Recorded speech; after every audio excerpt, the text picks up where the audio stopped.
The very first time I saw Prabhupada was when I went down to the Domain in Sydney. For every Sunday the devotees would go and speak there.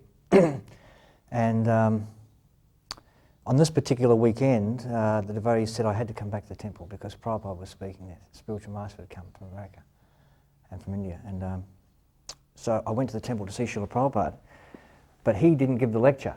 He had Hanuman Swami give the lecture, which impressed me because I thought, well, I'd already read it, Easy Journey to Other Planets, which I got off from a devotee on the street, and I was very impressed by that book, in as much as I realised that it wasn't about going to other planets at all. So I thought this guru knows how to attract different people, and for a higher purpose. So I already had this idea, and so when I went to the temple and Prabhupada wasn't speaking,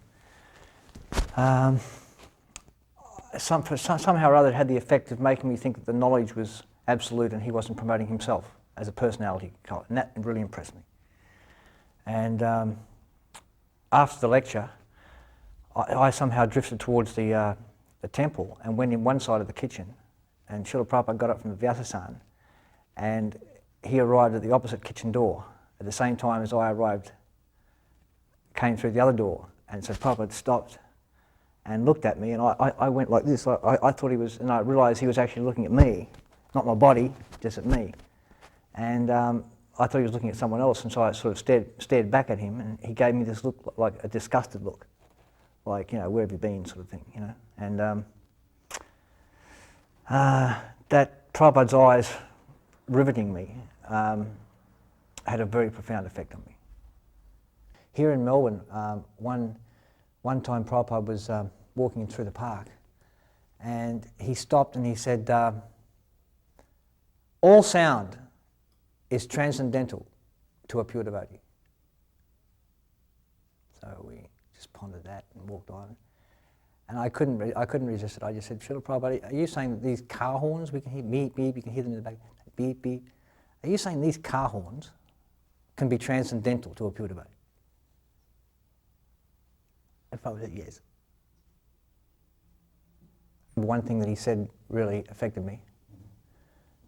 He asked Upendra, are you studying my books? And Upendra said, yes, Prabhupada, I read your books every day. And Prabhupada thumped the desk. You read my books, but I said, do you study my books? And Prabhupada was emphatic. He said, you must know the meaning of every word. If you learn a verse, don't just learn the verse, like you must know the meaning of every word. He was very emphatic, like study. The difference between studying and reading. So I took a little bit to heart at the time. When Prabhupada first came to New Zealand, we met him at the airport, and he came into his room and he was seated behind his desk, and I sort of sat before him pretty much like this, where I was just seated in front of Srila Prabhupada, and some sannyasis were over in the other corner. And I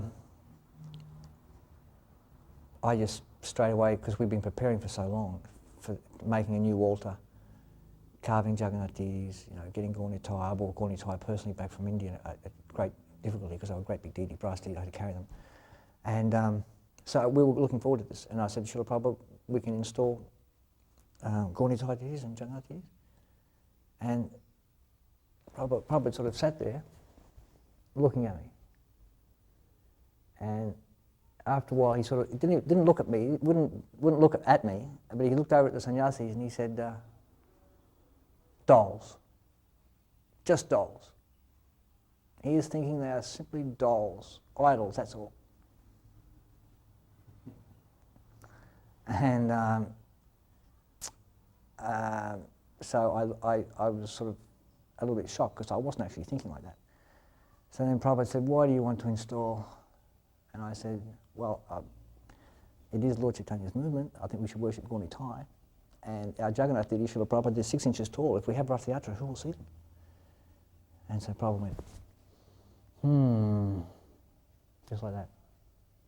So the next morning, we went down to greet the deities, and we opened the curtains, and Prabhupada saw that I actually built an altar. He must have just thought, well, this guy's really spaced out, you know, like that. And Prabhupada turned around to me and he said, "Oh, so you've made preparation. So this is not just some idea. So you've made some preparation. Oh yes, we will install Guru Gauranga and Jagannath, Balaram and Subhadra." So, but all that night I was very tossing and turning, wondering what to do. So when we actually installed the deities, as soon as the curtains opened, Prabhupada said to the Pujari, "Shut the curtains." So I went up to Prabhupada and I said, "Well, what's wrong?" He said, "Gaurnitai, I have no crowns." So I went back into the deity room, and I didn't know what to do because Gaurnitai we just hadn't got crowns together for Gaurnitai. So I managed to find a couple of bangles like this from Radha and Krishna, and I put some blue tack and a brooch on the bangle and put it on Gaurnitai's head like that, and then just opened the curtains. So then Srila Prabhupada was still standing there, and I sort of went up and sort of said, "Is that all right?" And Guru Kripa went bang, punched me in the chest really hard, really hard.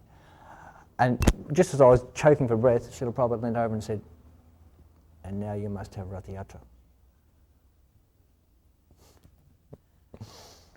So every one of those words stays in my mind. Prabhupada, someone said the Namhat know the whole 5th chapter of the Bhagavad-gita. So Prabhupada says, "So?" He wanted to impress these life members. And suddenly the whole Namhat turned around and it was just me. I was the end of the room. So I go, "Yoga yukto vishuddhatma vijitatma jitendriya sarvabhutatma bhutatma kurvanapina lipyate." It was the first sloka out of the 5th chapter I could think of. And it sounded so lilting and sort of, the tune sounded so bad. And but the life member, to sort of ease the embarrassment, said, "Very nice melody." And Prabhupada said, "Yes, very nice melody, thank you very much, sit down." But I was supposed to chant the whole 5th chapter, the whole Namhat was, and we didn't do it. Prabhupada was very merciful, very tolerant.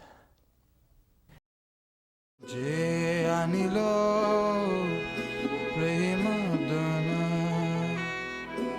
Karuna Prachu